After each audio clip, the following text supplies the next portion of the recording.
Hello friends, good morning to all. स्वागत है आप सभी को अपने प्यारे से यूट्यूब चैनल ITT आइकॉन में। इस वीडियो में हम क्लास 10 के हिस्ट्री यूरोप में राष्ट्रवाद के मार्च 20 क्वेश्चंस को देखने वाले हैं, जो हमारे एग्जाम व्यू से काफ़ी इम्पोर्टेंट रहेगा। दोस्त, हम इसके पहले पार्ट वन वीडियो बना चुके हैं जिसमें हमने 20 क्वेश्चंस को हमने एक्सप्लेन किया है। और ये जो है हमारा इस चैप्टर का यूरोप में राष्ट्रवाद के, ये हमारा पार्ट पार्ट पार्ट दूसरा वीडियो है। अगर आपने नहीं देखा है तो पहले पार्ट वन वीडियो को आप देखें, उसके बाद इस पार्ट टू वीडियो को देखिएगा, तब आपको अच्छी तरह से यानी कहें तो बेहतर तरीके से समझ में आएगा। चलिए स्टार्ट करते हैं अपनी क्लास को। इस वीडियो में हमने पहले वीडियो में हमने 1 से लेकर के 20 क्वेश्चन को हमने एक्सप्लेन कर दिया है, और इस वीडियो में हम जो है 20 से लेकर के यानी कि 20 के आगे वाले क्वेश्चंस को एक्सप्लेन करने वाले हैं, यानी 21 से हम स्टार्ट करेंगे। और देखते हैं अपना अगला क्लास। स्टार्ट करते हैं अपने वीडियो। 21 नंबर हमारा क्वेश्चन है, किसने कहा था कि फ्रांस जब छिपता है तो पूरे यूरोप में सर्दी जुकाम हो जाता है? ऑप्शन दिया है मुसोलिनी, जार निकोलस द्वितीय, नेपोलियन या फिर मेटरनी।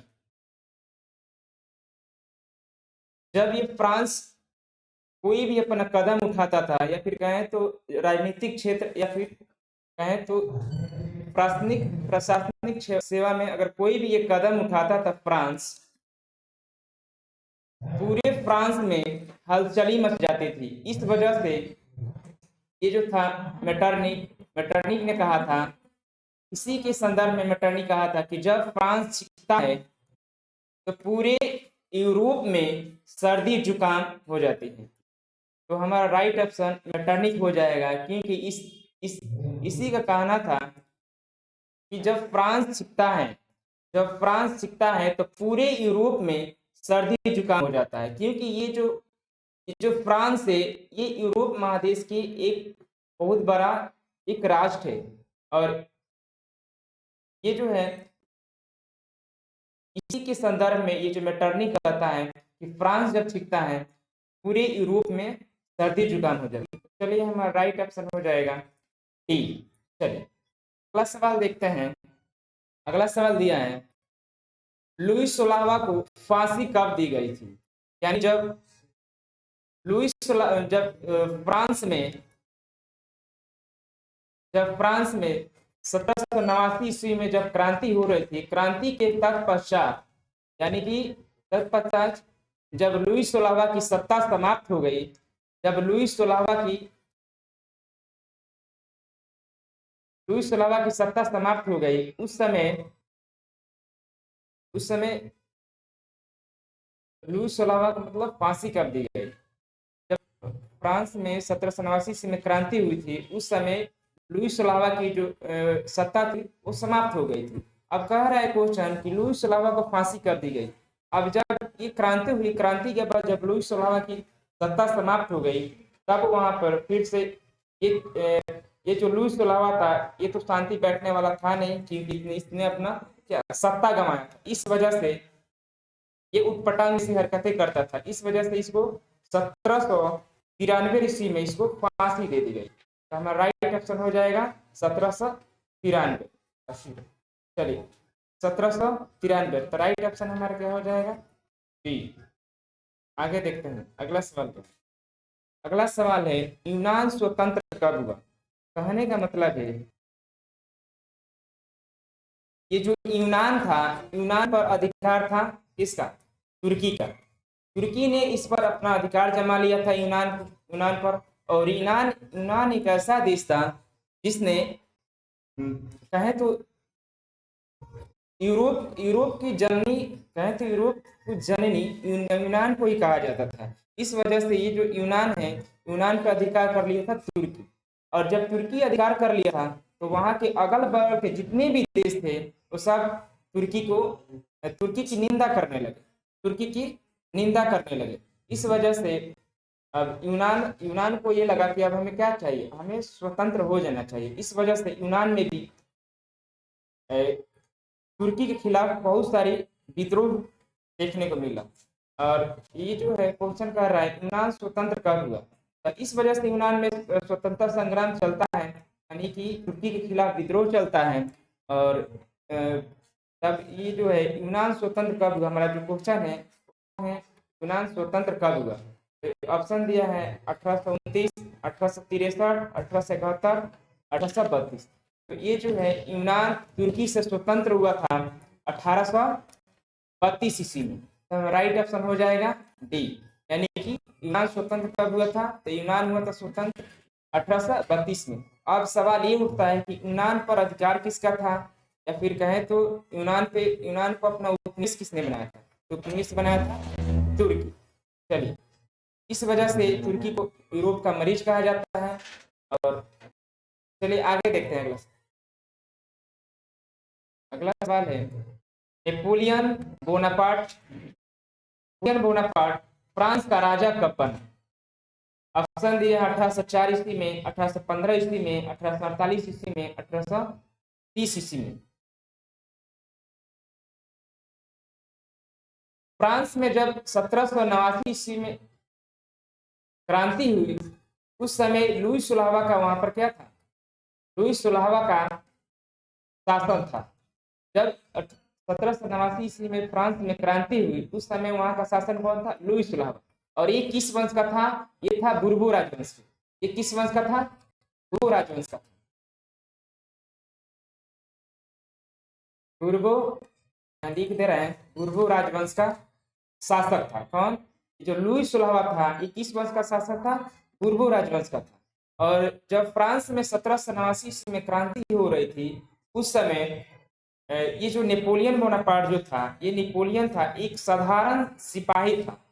अब ये जो था, ये भी वहां की राजनीतिक में आना चाहता था, लेकिन इसको मौका नहीं मिल रहा था। जब 1789 में फ्रांस में विद्रोह आरंभ हो गए, यानी कि लुई सुलावा के खिलाफ जब आंदोलन होने लगा, उसका विरोध होने लगा, तब इसको अच्छा मौका मिला। और ये फिर से 1789 ईस्वी में ये जो लुई सुलावा फ्रांस में एंट्री मारता है, और मारने के बाद वहां की जनता को अपने कार्यों से प्रभावित करता है, यानी अपनी तरफ क्या करता है, आकर्षित करता है।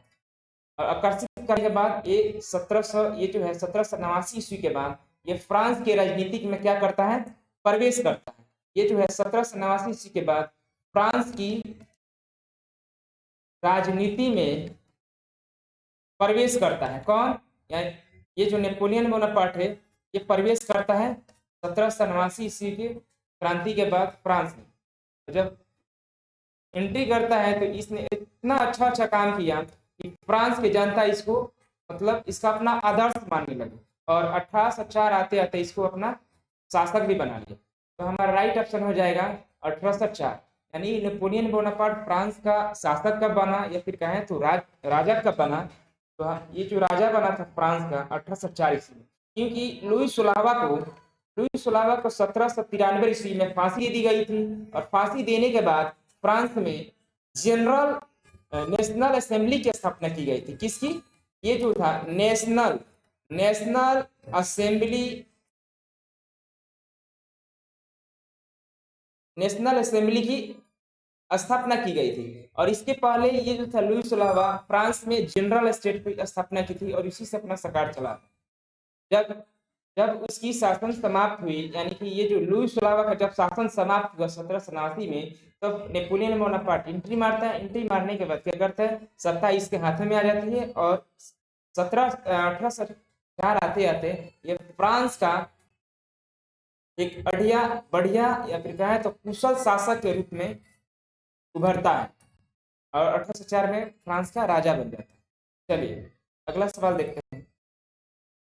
अगला सवाल दिया है फ्रांस की क्रांति, यानी फ्रांस की क्रांति का प्रमुख कारण क्या था, यानी कि फ्रांस की क्रांति का प्रमुख कारण क्या था। ऑप्शन दिया है प्रजातंत्र की शासन, गिरफ्तारी, या फिर कहें तो मनसबदारी करना, या फिर निरंकुश शासन।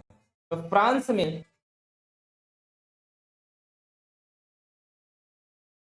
फ्रांस में 1789 ईस्वी में जब क्रांति हुई थी, इसका मेन रीजन था निरंकुश शासन।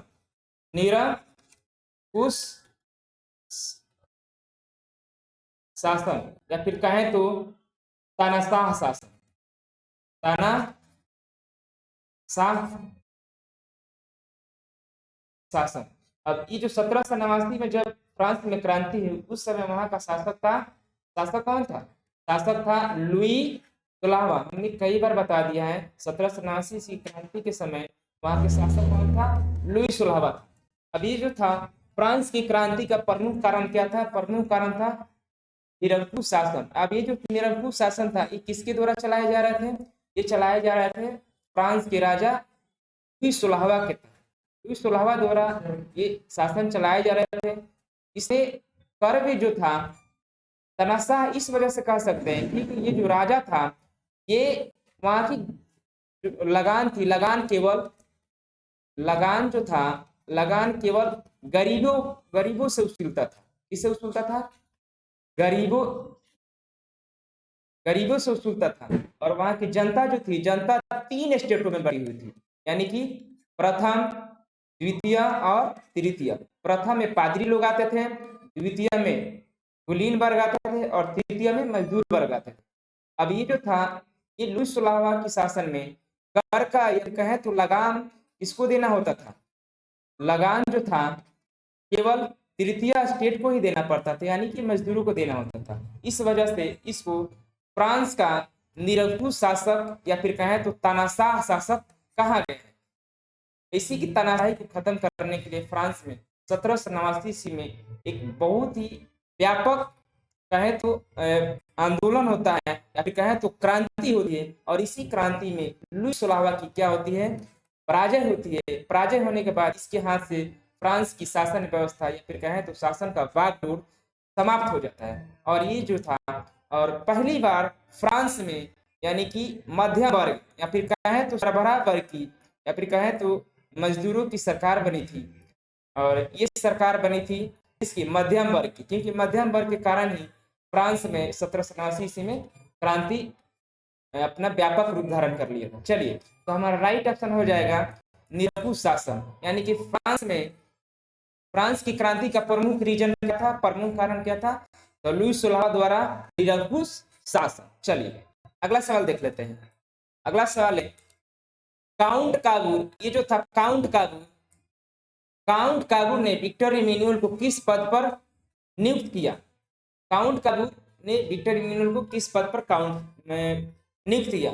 ऑप्शन दिया है प्रधानमंत्री के पद पर, मंत्री के पद पर, प्रधानमंत्री के पद पर, राज्य के पद पर, या फिर कहें तो कानून मंत्री के पद पर। तो ये जो काउंट काबूर था, विक्टर इमैनुअल को प्रधानमंत्री के पद पर नियुक्त किया था। चलिए अगला सवाल देखते हैं। अगला सवाल है यानी कि 27 नंबर हमारा सवाल हो जाएगा। फ्रांस में किस शासन वंश की स्थापना वियना कांग्रेस के द्वारा की गई थी? या फिर कहें तो कहीं वियना कांग्रेस के जगह वियना सम्मेलन भी दे देता है। क्या दे देता है? वियना कांग्रेस के जगह वियना सम्मेलन भी देता है, या फिर वियना लिख दे रहा है कांग्रेस। वियना कांग्रेस की जगह वियना सम्मेलन दे देता है, कहीं कहीं वियना कांग्रेस देता है। तो इससे घबराने वाली बात नहीं है, कहीं वियना सम्मेलन देगा तो कहीं वियना कांग्रेस देगा। बात जो है दोनों एक ही होगा। चलिए, फ्रांस में किस शासक वंश की स्थापना वियना कांग्रेस के द्वारा की गई थी? अब जो ये वियना कांग्रेस था या फिर कहें तो वियना सम्मेलन, ये कब किया गया था? ये किया गया था 1518 ईस्वी में। ठीक है, और इस सम्मेलन के बाद फ्रांस में फिर से यानी कि लुई 16वां या कहें तो बुर्बो राजवंश की क्या हुई थी? बुर्बो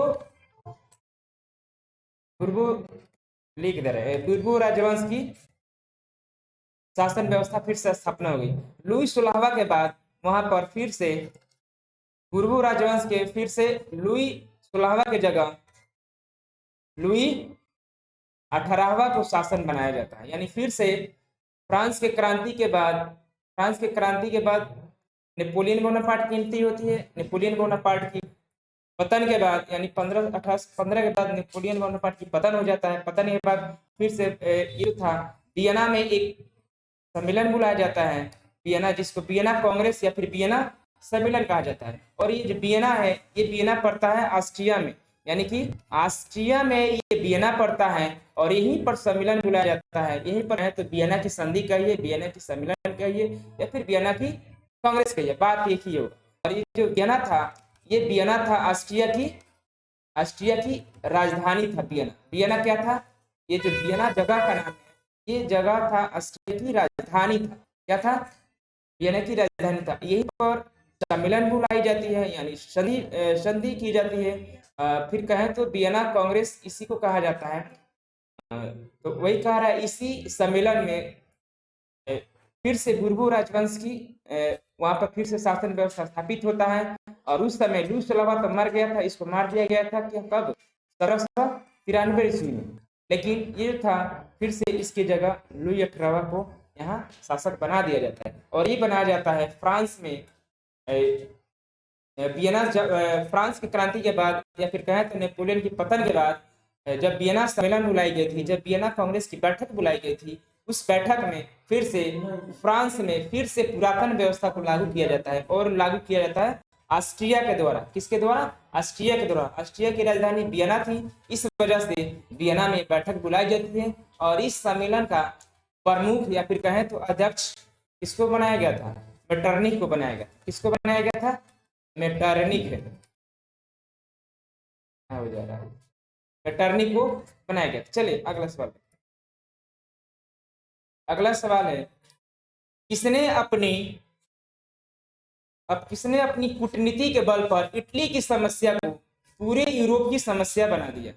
और किसने अपनी कूटनीति के बल पर इटली की पूरी समस्या को, इटली की जो समस्या थी वो पूरे यूरोप की समस्या बना दी? कहने का मतलब है उस समय था इटली जो था कई हिस्सों में बटा हुआ था।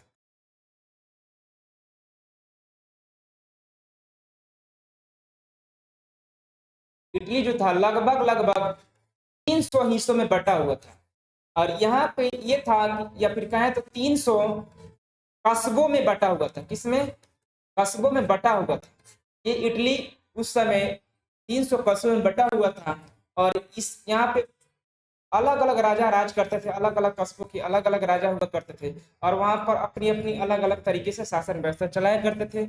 और इस वजह से इटली की एकता में बहुत सी मतलब ह्रास देखने को मिल रहा था। वहां पर राष्ट्रपति की भावना बिल्कुल ही नहीं थी, क्योंकि अलग अलग जब राजा राज कर रहे थे तो उनकी अलग अलग झंडा, अलग अलग सब चीज अलग अलग था। इस वजह से इटली में किसी भी प्रकार का राष्ट्रीयता की भावना देखने को नहीं मिल रहा था। इस वजह से ये जो था, अब बहुत सारी समस्याएं उत्पन्न होती थी, जिसको जनता को उसका सामना करना पड़ता था।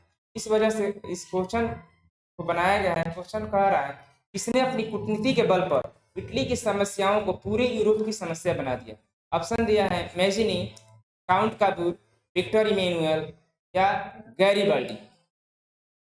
ये जो था इटली की पूरी समस्या को, ये जो था विक्टर इमेनुअल, इसी ने पूरे यूरोप के सामने इसकी समस्या को पूरे यूरोप का समस्या बता दिया। बोला कि जब तक इटली आजाद नहीं होगा, जब तक इटली का एकीकरण नहीं होगा, तब तक क्या होगा? लिख दे रहे एकीकरण। जब तक इटली का एकीकरण नहीं होगा तब तक यूरोप का या फिर कहें तो यूरोप का विकास नहीं होगा। चलिए, तो ये जो था विक्टर इमेनुअल, यानी हमारा राइट ऑप्शन हो जाएगा सी। चलिए आगे बढ़ते हैं। अगला क्वेश्चन दिया है, गैरीबाल्डी पेशे से क्या था? ऑप्शन है सैनिक था, नाविक था, व्यापारी था या फिर अधिकारी था। ये जो ये गैरीबाल्डी जो था, ये पेशे से क्या था? नाविक था। क्या था? नाविक था। तो हमारा राइट ऑप्शन हो जाएगा नाविक, यानी कि राइट ऑप्शन बी हो जाएगा। चलिए अगला सवाल देख लेते हैं। अगला सवाल कह रहा है, जलवेरिन की जलवे राइन का निर्माण किसने किया था? यानी जलवे राइन का निर्माण किसने किया था? ऑप्शन दिया है Napoleon Bonaparte, Bismarck, Metternich, Karl marks.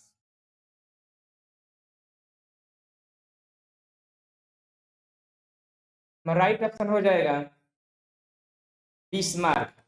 Bismarck ने ही जलवे राइन राज्य की स्थापना की थी। और जलवे राइन राज्य की स्थापना किसने किया था? बिस्मार्क ने।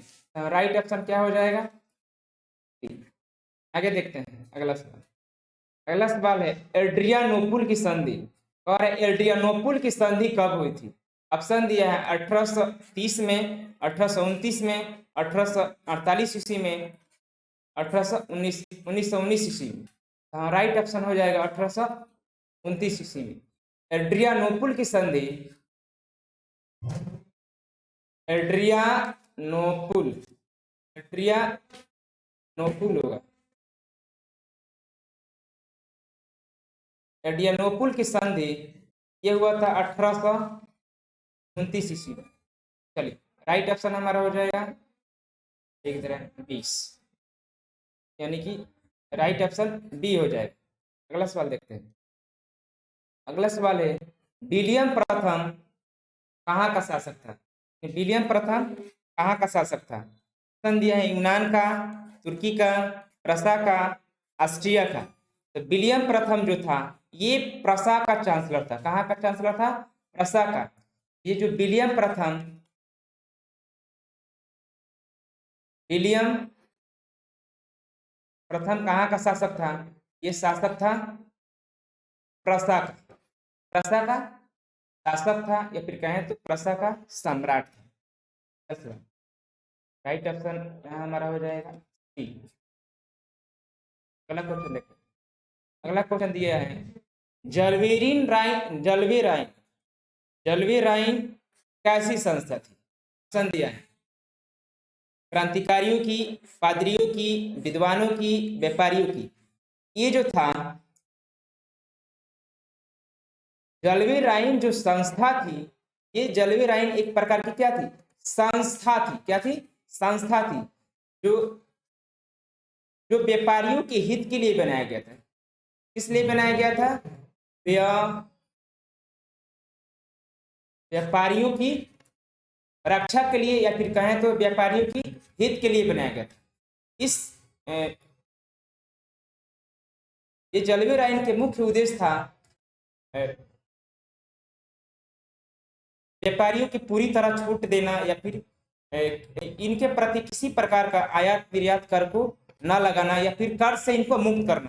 कहने का मतलब आंतरिक जो कर होते हैं, जो क्रय विक्रय किया जाता है, आयात निर्यात कर को समाप्त किया गया और बोला गया कि ये जो जलवे राइन जो संस्था है ये व्यापारों को, व्यापारी है, व्यापारी की व्यापार करने में जितनी प्रॉब्लम आएगी सब कौन सॉल्व करेगा? ये जलवे राइन एक संस्था है, यही सॉल्व करेगा। तो ये जो था जलवे राइन एक ऐसी संस्था थी, व्यापारियों की संस्था थी। तो हमारा राइट ऑप्शन हो जाएगा डी। और ये जो थे जलवे राइन संस्था के द्वारा ही पूरे कहें तो यूरोप को एक कर दिया था। क्या कर दिया था? जलवे राय ने पूरे यूरोप को एक कर दिया था। कहने का मतलब पूरब से पश्चिम तक ये जो मान लीजिए ये फ्रांस को क्या किया इसने? जलवे राय ने पूरी एक कर दिया, क्योंकि पूरब के व्यापारी इधर क्या है, इधर पश्चिम है, इधर मान लीजिए पूरब है। पूरब के व्यापारी पश्चिम से व्यापार करने लगे, पश्चिम के व्यापारी जो पूरब से व्यापार करने, और इधर क्या है? उत्तर है। उत्तर के व्यापारी क्या करने लगे? इसी संस्था के द्वारा उत्तर के व्यापारी आकर कहाँ व्यापार करने लगे? दक्षिण में। और दक्षिण के व्यापारी कहाँ जाकर व्यापार करने लगे? उत्तर में। इस तरह से ये जो जलवे राइन संस्था थी इसने फ्रांस को पूरी तरह से एक कर दिया। इस वजह से जलवे राइन एक क्या थी? कैसी संस्था थी? तो व्यापारियों की संस्था थी। हमने बता दिया है, हमारा राइट ऑप्शन हो जाएगा डी। इसके बारे में भी हमने डिस्कस कर दिया। चलिए आगे देखते हैं। अगला क्वेश्चन है मेरा यंग यूरोप एवं यंग इटली की स्थापना किसने किया था? और यंग यूरोप एवं यंग इटली, ये क्या है? यंग इटली और ये रहा यंग यूरोप। और यंग यूरोप एवं यंग इटली की स्थापना लिख दे रहे, यंग यूरोप और यंग इटली की स्थापना किसने किया था? ये जो किया था यंग इटली एवं यंग यूरोप की स्थापना मेजिनी ने किया था। मेजिनी ने किया था। तो हमारा राइट ऑप्शन हो जाएगा डी। क्या हो जाएगा? डी। ये था यंग इटली यंग यूरोप की स्थापना मेजिनी ने किया था। चलिए राइट ऑप्शन हमारा हो जाएगा। अगला सवाल देखते हैं। अगला सवाल दिया है जलवीरिन की स्थापना किसने किया था। कह रहा है जलवीरिन की स्थापना किसने किया था। ऑप्शन दिया है प्रसा ने, ऑस्ट्रिया ने, इटली ने या फिर जर्मनी ने। तो ये जो था हमने पहले ही पीछे वाले क्वेश्चन में हमने बता दिया है कि जलवीर राइन, जलवीरिन कहीं कहीं जलवेरिन लिखता है, कहीं कहीं जलवे राइन लिखता है। ठीक है, तो ये जो था ये क्या था, एक संस्था थी। कैसी संस्था थी, तो ये संस्था थी इसकी,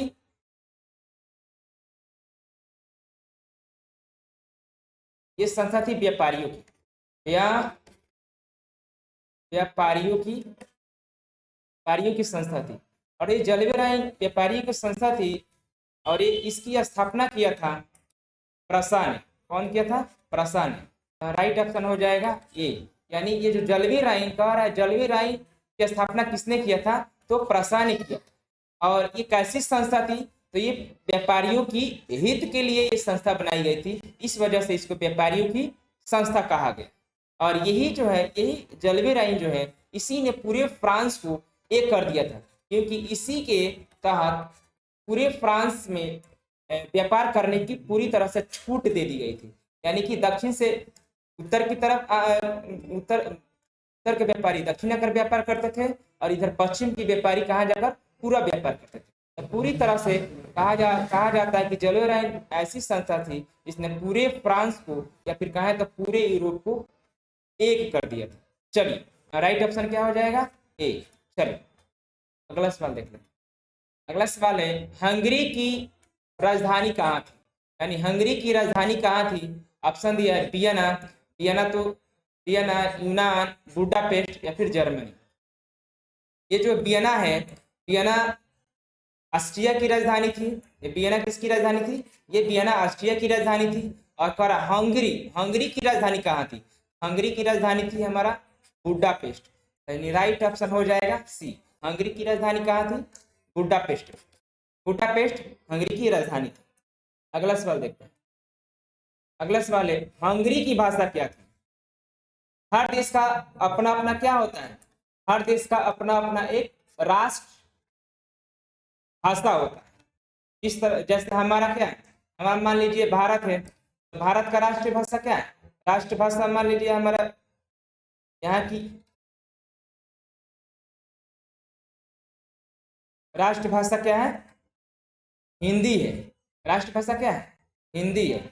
उसी तरह ये जो है हंगरी की, ये जो है हंगरी की राष्ट्रभाषा क्या है। ऑप्शन दिया है फ्रेंच, मैग्यार, इतावली, इनमें से कोई नहीं। तो ये जो था हंगरी की राष्ट्रभाषा मैग्यार था। क्या था, मैं लिख दे रहे मैग्यार था। राइट ऑप्शन क्या हो जाएगा, बी। क्या हो जाएगा, बी। हंगरी की राजधानी क्या थी,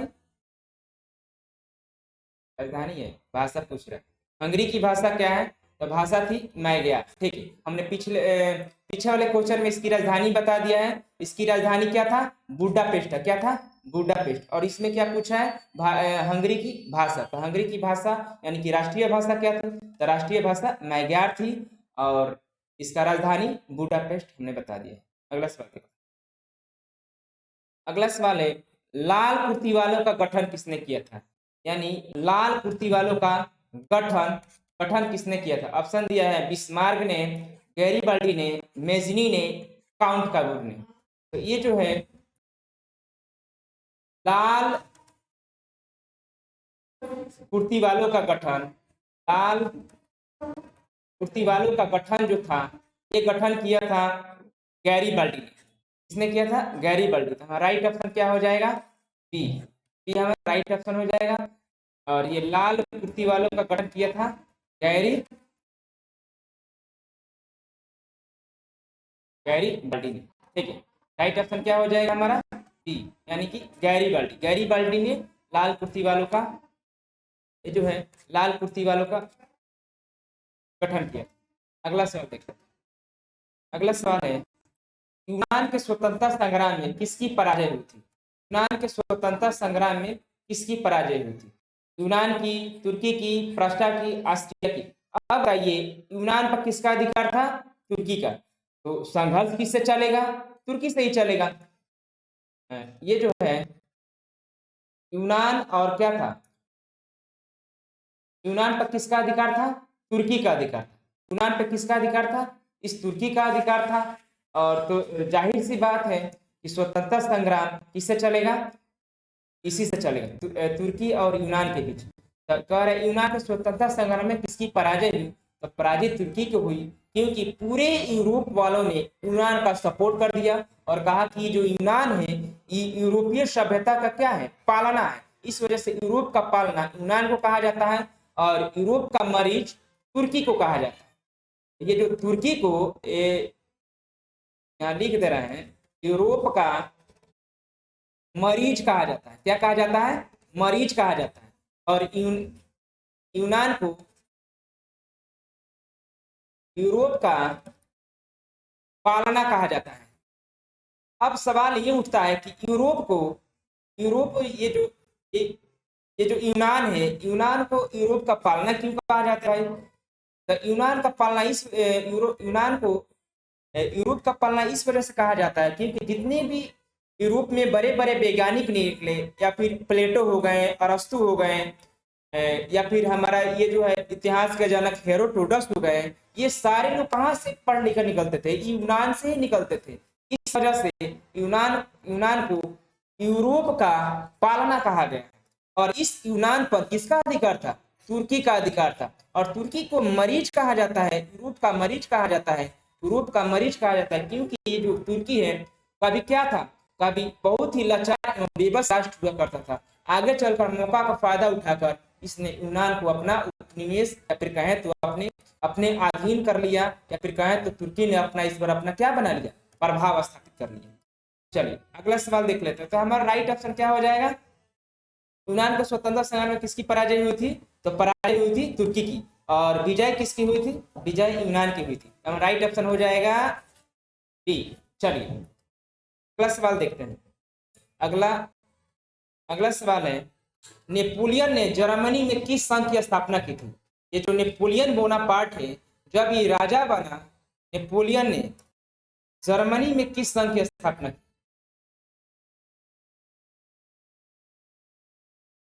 चलिए जर्मनी ना पर यहाँ पर क्या होगा? फ्रांस होगा। नेपोलियन ने फ्रांस में किस संघ की स्थापना की? तो इसने किया था राइन संघ की स्थापना। किसकी स्थापना किया था? राइन संघ की। और ये नेपोलियन है, ये कहाँ का शासक था? ये शासक था फ्रांस का। कहाँ का शासक था?